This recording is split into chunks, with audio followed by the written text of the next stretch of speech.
ऐसी रही कि बहुत ज्यादा विकास के काम गांव में नहीं हो पाए, इसमें कोई शक नहीं है। बीच में चुनाव चलते रहे, उसके बाद अब कोरोना महामारी ने जिस तरीके से हम सबको जकड़ रखा है, तो बहुत सारे काम जो बहुत पहले चालू होने चाहिए थे उनमें विलंब हुआ। मैं आप सबको विश्वास दिलाता हूं कि धीरे धीरे चीजें पटरी पे आ रही हैं।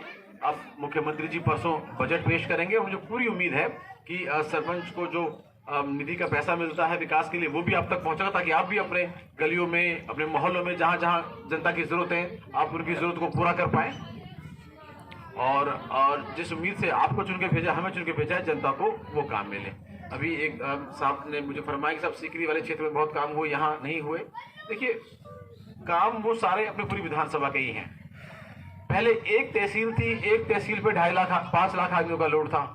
अगर अब 2 तहसील हो जाएंगी तो हमारा लोड कम हो गया, आधा लोड उधर चला गया। तो हमारा फायदा यहाँ ये हो गया कि आपका नंबर जो 10 दिन में आता था 5 दिन में आएगा। बिजली का भी सेम वही है। तो जितने ज्यादा दफ्तर हमारे यहाँ खुले, चाहे वो कॉलेज है, चाहे वो और कोई चीजें हैं, इससे हम सबका फायदा है। पीने के पानी की जो बात है कि अब चंबल का पानी लगभग हमारे कस्बे तक तो पहुंच गया है। अभी सप्लाई कनेक्टिविटी में प्रॉब्लम है, और जनोत्तर वाले गांव में तो गांव में पानी पहुंच चुका है। 10 करीब 18 गांव में पानी पहुंच चुका है। जल्दी उम्मीद है कि हमारे इन गांवों में भी पीने का पानी वहां से उपलब्ध हो जाए, क्योंकि जिस तरह की परिस्थितियां हैं, हम सब किसान लोग हैं, समझते हैं कि नीचे का जो ग्राउंड वाटर है वो खारी है, और बारिश ऊपर से अच्छी हो नहीं पा रही, तो पानी कहां से आएगा साहब। चंबल का स्रोत ही एक ऐसा स्रोत है जो पीने के पानी की, हम अच्छे पानी की उम्मीद कर सकते हैं। तो मुझे बहुत उम्मीद है कि बड़ी जल्दी वो पानी हमें मिल जाएगा। सिंचाई का पानी, ये एक बहुत बड़ी, सबसे बड़ी समस्या अगर ओवरऑल अगर क्षेत्र की देखी जाए तो सिंचाई के पानी की समस्या है। पहले कुछ रूपा रेल नदी के द्वारा खाटकुटीटा बांध से तरह पानी आ जाता था, लेकिन करीब 2004-5 के अंदर जो है, नहीं 2011-12 के अंदर, 17 के अंदर खाटकुटीटा पे एक बांध बन गया। उन्होंने ये दिया कि साहब बाढ़ आती है तो सीकरी की तरफ, जब पहले कभी बाढ़ आई तो यहाँ पे बहुत पानी से बाढ़ आ जाती है, जबकि बाढ़ तो 96 बाद कभी आई नहीं। गलत तथ्य पेश करके उन्होंने वहां एक बांध बना दिया, एनीकट बन गया।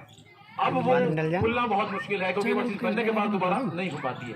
अगर 5-6 साल पहले इस बात पे ध्यान दे लिया जाता तो उम्मीद है कि वो चीज रुक जाती, तो कुछ पानी तो उधर से आ जाता था। दूसरा, गुड़गांवा कैनाल का पानी जो है उसका लगभग 1400 क्यूसेक का हमारा समझौता है हरियाणा सरकार से, बहुत पहले से। उसमें से लगभग 1000 क्यूसेक पानी लेने के लिए नदियां माइनर्स बनी हुई हैं, जो ये इधर ये पहाड़ी की तरफ, ये जो सेव घाटा इधर ये जो पानोरी की तरफ तक आती है। 1000 क्यूसेक पानी लेने के लिए नहरें खुद चुकी हैं और वहां पानी आता है। लेकिन कितना पानी आता है, अगर सच्चाई देखी जाए तो सब 10% पानी भी नहीं मिल पाता। जब ओवरफ्लो, जब उनका काम पूरा हो जाता है, कुछ पानी बचता है ना, जो किसी को लेता, तब जाकर कुछ पानी पहुंचता है और हमारे किसानों को बड़ी मुश्किल से मिल पाता है। हमने भी मांग करी कि साहब जो 400 क्यूसेक पानी बचा हुआ है हमारा हिस्से का, चलो पानी आएगा तो बाद में, पर व्यवस्था तो पहले हो कम से कम। पिछली बार तो आप सरकार वहां भी बीजेपी की थी, यहाँ भी बीजेपी की थी। अगर ऐसी मेहनत होती तो पानी ज्यादा मिल पाता, लेकिन अब आजकल पानी की तालमेल इस तरीके के हैं, आप सब समझते हैं। तो हमारा भी निवेदन सरकार से है कि किसी तरीके से ये 400-500 क्यूसेक पानी का ये सीकरी बांध अगर बांध में पानी डल जाए तो यहाँ से लेकर पूरा नगर का एरिया डीग की तरफ सारा सिंचित हो जाए। लेकिन ये टेक्निकल चीजें होती हैं। वहां से हमें कई बार ये जवाब मिलते हैं कि जो 1000 क्यूसेक पानी की व्यवस्था में हमें सिर्फ 10% पानी मिलता है, तो अब 400 क्यूसेक पानी के लिए नदी खुदवा कर, जो कि ये इलाका ऊंचा और है, 22 मीटर ऊपर उठाना पड़ेगा पानी को लाने के लिए। तो जो पहले 1000 की बजाय हमें 10% पानी मिल रहा है, तो 22 मीटर उठा के पानी कैसे लाया जाए, क्योंकि प्रैक्टिकली संभव नहीं हो पा रहा। तो ये बड़ी मुश्किलात है, लेकिन प्रयास जारी है। फिर भी कोशिश कर रहे हैं किस तरीके से हम पानी की व्यवस्था हो ताकि आम जनता को जो है राहत मिले। कॉलेज में पता चला कि अभी लेक्चर्स की कमी है। निश्चित तौर पे देखिए, मैं आज तो खैर अब टाइम निकल गया, कल जाके कॉलेज का निरीक्षण भी करूंगा, और कॉलेज जो बिल्डिंग बन रही है उसका निरीक्षण मैं आपसे निवेदन करता हूँ कि हमारे साथ करें, ताकि वहाँ भी बिल्डिंग जल्दी तैयार हो सके, ताकि अगला और सब्जेक्ट चालू हो सके। और जो नगर पालिका में जो कर्मचारियों की कमी है उसके लिए भी हम प्रयासरत हैं कि वो पूरी हो, ताकि हम आने वाले वक्त में अपनी परेशानियों को दूर कर सकें। शायद भाई साहब अभी बात कर रहे थे कि साहब कुछ लोग भाईचारा बिगाड़ने की बात करते हैं, अनर्गल बातें करते हैं। ऐसे लोग हमेशा से रहे हमारे बीच, ये कोई नए लोग नहीं है, ये थे इससे पहले कोई और था, और आते जाते रहते हैं। लेकिन हम सब समझदार हैं। आज हम अपने आप को बहुत समझदार मानते भी और हैं भी साहब, जनता भी वो हर चीज जानती है। नया युग है, आप लोग समझें कि इन चीजें करने के पीछे का उद्देश्य क्या है। ये सिर्फ और सिर्फ ये जहर फैलाकर अपनी वाहवाही लूटने का काम करते हैं, लेकिन असलियत ये है, सच्चाई ये है कि हम जितनी भी जाति यहाँ निवास करती हैं, हम सब एक दूसरे पे आधारित हैं। प्यार है, प्रेम है, हमारा मोहल्ला है, गली है, हमारी एक दूसरे के बिना नहीं निभ सकती। ये सच्चाई है और सबको साथ लेकर ही चलना है, तभी जाके हम अच्छा कस्बे का, अपने गांव का एक अच्छा माहौल पैदा कर सकते हैं। नहीं तो जिस तरीके से लोगों की कोशिशें हैं, ये उल्टी सीधी बातें सोशल मीडिया पे डाल देते हैं, कहीं की खबर कहीं झूठी खबर आती है और सीधे लोग ऐसा पढ़ के आदमी 4 लोग मान भी लेते हैं। तो बहुत जिम्मेदारी का वक्त है, गलत को हम गलत कहें और सही को सही कहें। गलत बात चाहे अपना कोई भाई कहे तो आप उसको रोकिए, और गलत बात को रोकना हम सबकी जिम्मेदारी, और सही बात चाहे कोई दूसरा कितना भी विरोधी आदमी हो, सही बात कोई कहे उसका हम साथ दें, अच्छा माहौल पैदा करें, भाईचारे का माहौल पैदा करें, तभी जाके हम आने वाले कल में अपने बच्चों के लिए अच्छा भविष्य के लिए अच्छा माहौल पैदा कर सकते हैं। वो साहब कह रहे साहब आपका आदर्श कौन है, और आप तो भाई देखिए मेरे आदर्श मोहम्मद सल्लल्लाहु अलैहि वसल्लम साहब, वो दुनिया के वो शख्सियत है जिन्होंने एक सही जीवन चलने का राह बताया। वो शख्सियत थे, एक किस्सा सुना होगा कि पड़ोसी कई बार एक कोई औरत उनसे खुश नहीं थी तो कूड़ा फेंकती थी। एक दिन उन्होंने कूड़ा नहीं फेंका तो उनका हाल चाल पूछने चले गए, साहब क्या हुआ, मतलब आप ठीक तो हैं, हमेशा तो रहते हैं। तो इस्लाम धर्म की बुनियाद है अच्छाई पे, प्यार पे, प्रेम पे, त्याग पे, लड़ाई झगड़े पे नहीं, गुस्सा करने पे नहीं, बदला लेने पे नहीं। तो हमें अपनी वैल्यूज को समझना पड़ेगा। आज के बुरे दौर के हालात ये हैं कि हम लोग धार्मिक नहीं रहे, हम लोग नारा और लगाना, ये लगाना, वो करना दिखावे पे ज्यादा है, लेकिन जो हमारे धर्म की जो शिक्षाएं हैं वो हमारे अंदर से निकल चुकी है। ये हम अपने अंदर झांके देखें। लोगों को कहते हैं साहब लोग बदनाम करते हैं, गलत हमारे लिए बातें करते हैं, क्योंकि हम सही उदाहरण पेश नहीं कर पा रहे। बाबर ने लड़ाई लड़ी यहाँ के, तो हसन खां मेवाती ने उसके साथ जंग लड़ी। बाबर का सिपह सालार एक हिंदू राजा था और हसन खां मेवाती सिपह सालार थे एक हिंदू राणा सागा के।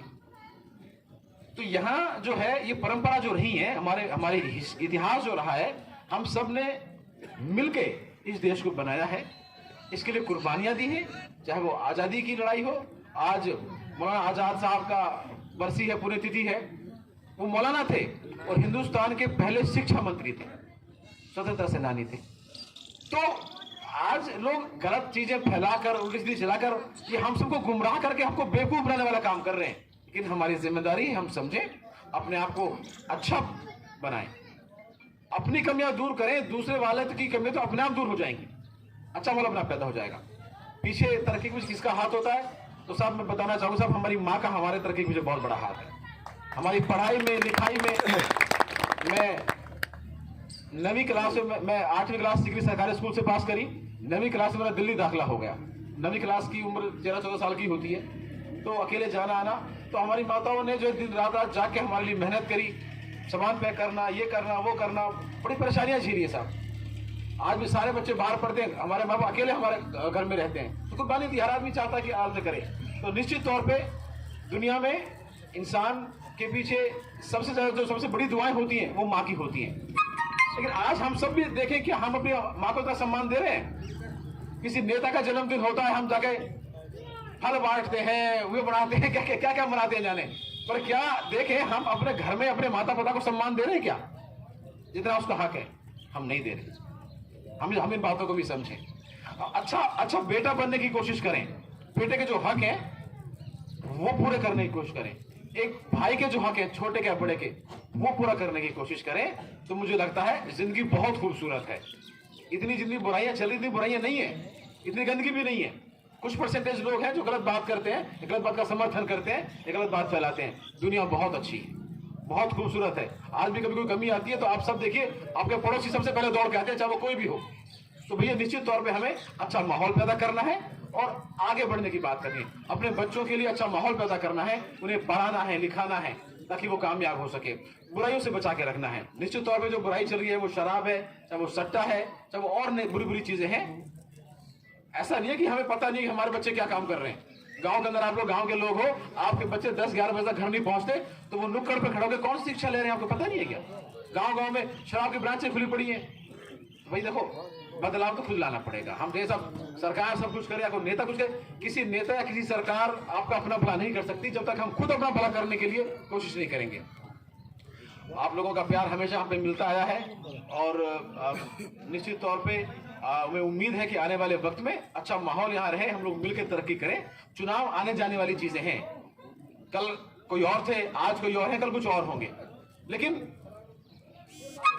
हमें मिलकर जो आगे बढ़ना है, अपने घरों के बारे में सोचना है, अपने परिवार के बारे में सोचना है, ये हमारी जिम्मेदारी है।